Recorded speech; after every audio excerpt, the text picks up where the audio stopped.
আসসালামু আলাইকুম সবাইকে, গাউসিয়া কেয়ারের 7 নাম্বার ভিডিওতে আমি সবাইকে জানাই স্বাগতম। এন্ড আজকে আমাদের পড়ার টপিক যেটা টেন্স পার্ট 2 তে, সেটা হচ্ছে প্রেজেন্ট টেন্সের থার্ড এবং ফোর্থ পার্ট। সেটা হচ্ছে প্রেজেন্ট পারফেক্ট এবং প্রেজেন্ট পারফেক্ট কন্টিনিউয়াস। তার আগে আমি গত ক্লাসে একটা এক্সাম্পল বা একটা টেন্স লিখে দিয়েছিলাম এবং আমি এটা বলেছিলাম যেটা কি টেন্স। তো আশা করি তোমরা বের করতে পেরেছো, এবং যদি কেউ বের করতে না পেরে থাকো আমি একটু দেখায় দিই। এখানে তুমি যদি দেখো, এটা হচ্ছে তোমার সাবজেক্ট, এটা হচ্ছে তোমার অক্সিলিয়ারি ভার্ব, এটা হচ্ছে তোমার মেইন ভার্ব প্লাস আইএনজি। একটু যদি খেয়াল করো, এটা হচ্ছে তোমার মেইন ভার্ব প্লাস আইএনজি, বাকিটা হচ্ছে তোমার অবজেক্ট। তুমি প্রেজেন্ট কন্টিনিউয়াস এর রুলস যদি একটু মিলাও, subject plus auxiliary verb plus main verb plus ING plus object, 100 বার এটা প্রেজেন্ট কন্টিনিউয়াস, এটা প্রেজেন্ট কন্টিনিউয়াস টেন্স। তো কেন আমি এত সোজা একটা দিলাম? কাহিনীটা হচ্ছে এই যে নেক্সট মান্থ যখন থাকে, আমি কিন্তু বলেছিলাম তখন প্রেজেন্ট ইনডিফিনিট টেন্স হয়। She is going home next month. Okay, এইটুকু পর্যন্ত আমি দেখে বুঝলাম এটা প্রেজেন্ট কন্টিনিউয়াস টেন্স। কিন্তু এই যে নেক্সট মান্থ, এটার কারণে এই সেন্টেন্সটা একাধারে দুইটা টেন্স। প্রথমটা কি ভাইয়া? প্রথমটা হচ্ছে প্রেজেন্ট কন্টিনিউয়াস এবং পরেরটা হচ্ছে প্রেজেন্ট ইনডিফিনিট টেন্স বা সিম্পল প্রেজেন্ট টেন্স। এই জিনিসটা আমাদের বুঝতে হবে। নেক্সট মান্থ আছে মানে একটা টেন্সের ভিতরে দুইটা টেন্সের বৈশিষ্ট্য পাওয়া যাচ্ছে, এটা দুইটা টেন্সই। ওকে, এরপরে আজকে আমাদের পড়ার টপিকে যদি আমরা একটু তাকাই, সেটা আমাদের পড়ার টপিকটা আজকে যেটা হচ্ছে, সেই টপিকটার নাম হচ্ছে প্রেজেন্ট পারফেক্ট এবং প্রেজেন্ট পারফেক্ট কন্টিনিউয়াস। ওকে, আমি যদি লিখি পারফেক্ট প্রেজেন্ট পারফেক্ট কথাটার সাথে একটা কথা মাথায় রাখতে হবে। প্রেজেন্ট পারফেক্ট মানে কিন্তু টেন্সটা পারফেক্ট এমন না। প্রেজেন্ট পারফেক্ট এটার নাম, অবশ্যই তার নামের সাথে কাজের তেমন কোনো মিল নাই। দেখো, প্রেজেন্ট পারফেক্ট মানে কি? তুমি মনোযোগ দিয়ে শুনতে হবে। প্রেজেন্ট পারফেক্ট মানে হচ্ছে কোন কাজ মাত্র শেষ হয়েছে এমন যদি বোঝায়। মাত্র কোন কাজ শেষ হয়েছে মানে কোন কাজ শেষ হয়ে বেশিক্ষণ বা অনেক সময় অতিক্রান্ত হয়ে যায়নি, কিছু মাত্রই কোন কাজ শেষ হয়েছে। এটার স্ট্রাকচারটা যদি আমি লিখি, এটার স্ট্রাকচারটা হচ্ছে খুবই সুন্দর একটা স্ট্রাকচার। প্রথমে হচ্ছে আমার সাবজেক্ট, তারপরে হচ্ছে আমার অক্সিলারি ভার্ব, যেখানে অক্সিলারি ভার্ব হ্যাভ অথবা হ্যাজ বসবে, প্লাস ভার্বের past participle form plus object. একটু সুন্দর করে যদি দেখো ভাইয়া, সাবজেক্ট এবং সাবজেক্ট যা হবে সেটার উপর ডিপেন্ড করে এই দুটোর একটা বসবে। সাবজেক্ট যদি থার্ড পারসন সিঙ্গুলার নাম্বার হয়, হ্যাজ বসবে, আর বাকিগুলোর ক্ষেত্রে আমরা হ্যাভ বসাবো, প্লাস ভার্বের past participle form plus object. Okay, আমি যদি এবার একটা উদাহরণ লিখি তাইলে বুঝতে সুবিধা হবে। যদি আমি লিখি she, third person singular number, কি হবে? হ্যাজ। she has, do হচ্ছে তোমার মেইন ভার্ব, এটার B3 বা পাস্ট পার্টিসিপল ফর্ম বসবে, do did done ভাইয়া। তাহলে she has done the work, সে কাজটি করেছে। সে কাজটি করেছে, কথাটা যদি বাংলা করো, সে কাজটি করেছে বোঝাচ্ছি কি? মাত্র করেছে, বেশিক্ষণ অনেক দিন হয়ে যায় নাই। তাহলে এই যে she has done the work, এটা একটা প্রেজেন্ট পারফেক্ট টেন্স। কারণ এখানে ভাইয়া সাবজেক্টের উপর ডিপেন্ড করে আমি ভার্ব বসালাম পারফেক্ট, আমি ভার্বের third form do did done বসালাম প্লাস অবজেক্ট। ওকে, তো সে কাজটি করেছে, মাত্র করেছে, বেশিক্ষণ সময় হয়নি। এবার যদি আমি লিখি দে হ্যাভ গন দেয়ার, তারা সেখানে গিয়েছে। এবার যদি দেখো, তারা সেখানে গিয়েছে মানে কি? কোনখানে গিয়েছে, মাত্র গিয়েছে, তারা সেখানে গিয়েছে। এবার যদি তুমি খেয়াল করো, এটা হচ্ছে তোমার সাবজেক্ট হচ্ছে এটা থার্ড পারসন প্লুরাল নাম্বার, কি বসলো? হ্যাভ বসলো। তারপর কি? ভার্বের থার্ড ফর্ম, গো, ওয়েন্ট, গন, এটা হলো তোমার ভার্বের থার্ড ফর্ম প্লাস অবজেক্ট। তো এটা হচ্ছে তোমার প্রেজেন্ট পারফেক্ট টেন্স, মানে মাত্র শেষ হয়েছে। এবার আমি যে জিনিসটা বোঝাবো সেই জিনিসটা একটু ইম্পর্টেন্ট। প্রেজেন্ট পারফেক্ট টেন্স একটা জিনিস উপরে একটু ডিপেন্ড করেন। সেই ডিপেন্ডেন্ট ব্যাপারটা হচ্ছে জাস্ট, এই যে মাত্র, জাস্ট। প্রেজেন্ট পারফেক্ট টেন্সে বোঝার আরেকটা উপায় হচ্ছে এই টেন্সটাতে মাঝে মাঝে জাস্ট থাকতে পারে। যদি আমি লিখি I have just played cricket. আমি মাত্র ক্রিকেট খেলেছি। আমি এই মাত্র ক্রিকেট খেলেছি।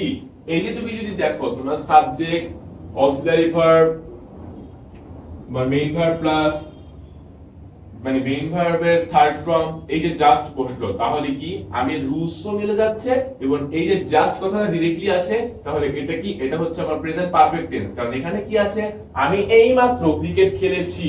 আর প্রেজেন্ট পারফেক্ট টেন্সের ব্যাপারটাই কিন্তু কি মাত্র মাত্র শেষ, মানে মাত্র শেষ হওয়া কোনো কাজকেই বলা হয় প্রেজেন্ট পারফেক্ট টেন্স। তো আশা করি আমাদের কাছে প্রেজেন্ট পারফেক্ট টেন্সটা ক্লিয়ার। তো আজকে আমি লাস্টে টপিকটা পড়াবো, সেই টপিকের নাম কি?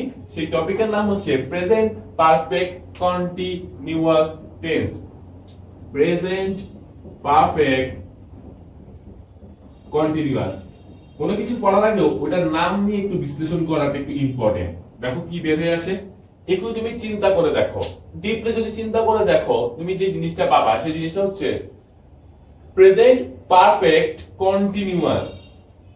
এর আগে আমরা কি পড়েছি? Present perfect. প্রেজেন্ট পারফেক্টের আগে আমরা কি পড়েছি? Present continuous. এখানে কি আছে? Present continuous plus present perfect সমান সমান প্রেজেন্ট পারফেক্ট কন্টিনিউয়াস। নাম হিসেবে কিন্তু এটাই বোঝা যাচ্ছে। এবার দেখি আমরা স্ট্রাকচার দেখি নামের সাথে কাজের মিল আছে কিনা। তাহলে যদি তুমি দেখো তোমার এখানে হচ্ছে ফার্স্টে বসবে সাবজেক্ট, একটু মিললো, সবকিছুতে সাবজেক্ট থাকে, সাবজেক্ট।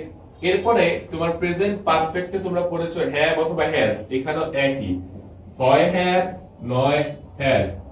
প্লাস এখানে একটু খেয়াল করতে হবে, subject plus have has plus been. এই যে বিন কি? বিন হচ্ছে বি এর past participle form, be been been. এই দেখো সাবজেক্ট প্লাস হ্যাভ হ্যাজ এর পরে কিন্তু এটাও কিন্তু একটা বি3। এটা কি? এটাও একটা বি3, প্রেজেন্ট পারফেক্টের ইয়ে কিন্তু মেনেছে। এবার যদি তুমি দেখো plus main verb plus ING plus object. এবার একটু চিন্তা করে দেখো, সাবজেক্ট প্লাস হ্যাভ হ্যাজ তোমার প্রেজেন্ট পারফেক্টের রুলস মানলো। হ্যাভ হ্যাজ এর পরে যখন কোনো ভার্ব বসে সেটা বি3 বসে, পাস্ট পার্টিসিপল ফর্ম বসেছে বি বিন বিন। এরপর ভাইয়া যদি তুমি দেখো main verb plus ING, main verb plus ING তুমি পড়েছিলা কন্টিনিউয়াস টেন্সে কি ছিল? Subject plus auxiliary verb plus main verb plus ING plus object. এটা কি ছিল? এটা ছিল তোমার প্রেজেন্ট কন্টিনিউয়াস টেন্স। তাহলে এখানে যেহেতু কন্টিনিউয়াস আছে, এখানে কোনো না কোনো ক্ষেত্রে আমার আই ইউজ করতে হবে। আমি আই ইউজ করলাম।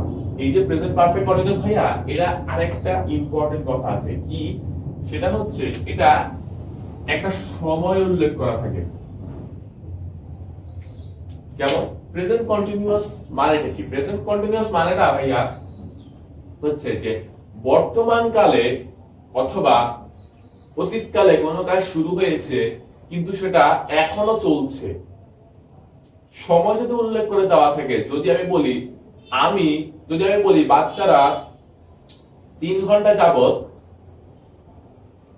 খেলছে, বাচ্চারা 3 ঘন্টা যাবত খেলছে। এবার যদি তুমি একটু চিন্তা করে দেখো, কাজটা কিন্তু চলছে, এখনো চলছে। আমি যদি এবার একটু এটার সাথে যাওয়ার চেষ্টা করি, যদি আমি লিখি he has been doing the work for 2 hours. 2 hours. He has been doing the work for 2 hours. আচ্ছা, 2 টা এভাবে রাখলাম, আমি ওইভাবে না লিখলাম। He has been doing the work for 2 hours. এবার যদি তুমি দেখো তোমার এটা subject third person singular number, has বসলো, বিন বসলো। হি হ্যাজ বিন, ডু হচ্ছে তোমার main verb plus ING, the work for 2 hours, সে 2 ঘন্টা যাবত কাজটি করছে। He has been doing the work for 2 hours, সে 2 ঘন্টা যাবত ভাইয়া কাজটা করছে। সময় উল্লেখ করা আছে। তোমার রুলস মেনেছে। এটা কি? এটা হচ্ছে তোমার প্রেজেন্ট পারফেক্ট কন্টিনিউয়াস টেন্স। আমি যদি আরেকটা উদাহরণ দেই বুঝতে একটু সুবিধা হবে। যদি আমি লিখি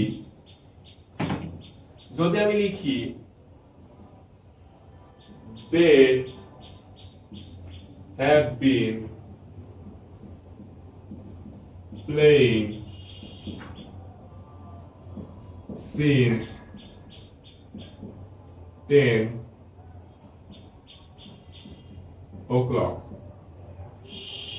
They have been playing since 10 o'clock. তারা সকাল 10টা থেকে খেলছে।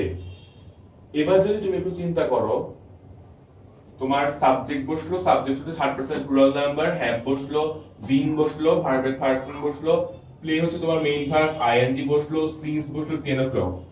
একটু চিন্তা তোমাদের মানে একটা কথা তোমার কোশ্চেন আসার কথা, সেটা হচ্ছে এখানে আমি সিন্স দিলাম, এর আগের সেন্টেন্সটাতে আমি লিখেছিলাম কি ফর। কখন আমি ফর দিব, কখন আমি সিন্স দিব, টাইমের আগে পরে, এটা একটা ঝামেলা। তো এটা আমি বলে দিচ্ছি। আগে দেখো, they have been playing since 10 o'clock। তারা 10টা থেকে খেলছে। এবার যদি তুমি একটু চিন্তা করো, এই যে 10 o'clock এটা কিন্তু একদম একটা নির্দিষ্ট সময়। 10 o'clock এর আগে যখন আমি বলেছিলাম 2 ঘন্টা। আমি কিন্তু কোনো টাইম ফিক্সড করে দেই নাই যে 9টা বাজে, 10টা বাজে, 11টা বাজে। যখন আমি টাইম ফিক্সড করে দেব তখন হবে সিন্স। মানে কি? যখন আমি পয়েন্ট অফ টাইম মানে একদম টাইমটাকে নির্দিষ্ট করে দিচ্ছি তখন হবে সিন্স। কিন্তু যখন আমি টাইমটাকে নির্দিষ্ট করে দিচ্ছি না অথবা ডিউরেশন অফ টাইম দিচ্ছি, জাস্ট একটা সময় বলে দিচ্ছি 2 ঘন্টা, 3 ঘন্টা, 4 ঘন্টা, তখন হবে ফর। আমি যদি আরেকটা উদাহরণ লিখি, যদি আমি লিখি we have been reading for 4 hours। দেখো, we have been reading for 4 hours। আমরা 4 ঘন্টা যাবত পড়ছি। এই যে 4 ঘন্টা, এটা কিন্তু তোমাকে বলে দেওয়া হয় নাই 9 o'clock, 10 o'clock, 11 o'clock অথবা 12 o'clock। তাহলে এটা হচ্ছে তোমার ডিউরেশন অফ টাইম, তখন বসবে ফর। 10 o'clock একদম নির্দিষ্ট করে সময় বুঝিয়ে দিয়েছে, তখন হবে তোমার সিন্স। তো আশা করি ফর এবং সিন্স এর ব্যাপারটা তোমরা বুঝতে পেরেছো। তো আজকে আমরা দুটো টপিক বললাম, প্রেজেন্ট পারফেক্ট এবং present perfect continuous. Present perfect এর স্ট্রাকচারটা কি ছিল? সাবজেক্ট প্লাস হ্যাভ অথবা has plus V3 plus object. Have অথবা হ্যাজ কখন বসবে? Subject third person singular number হলে হ্যাজ বসবে, বাকিদের ক্ষেত্রে হ্যাভ বসবে। প্রেজেন্ট পারফেক্ট কন্টিনিউয়াস টেন্স, তার কথার উপর কাজে কিন্তু অনেক মিল। দেখো, পারফেক্টেরও কিছু রুলস মেনেছে, কন্টিনিউয়াসেরও কিছু রুলস মেনেছে। মানে কি, কোনো কাজ শুরু হয়ে এখনো চলছে বা এত সময় যাবত চলছে যখন বোঝায়, তখন সেটাকে বলা হয় প্রেজেন্ট পারফেক্ট কন্টিনিউয়াস টেন্স। রুলসটা কি ভাইয়া? সাবজেক্ট প্লাস হ্যাভ অথবা হ্যাজ, ওই যে এটার উপর বেস করে, প্লাস বি, এটাও কিন্তু বি এর থার্ড ফর্ম। এটা কি? এটা হচ্ছে বি এর third form. Be plus main verb plus ING plus object. Main verb plus ING plus object.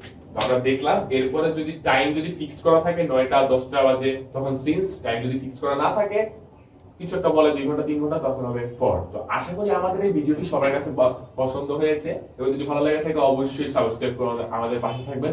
ধন্যবাদ।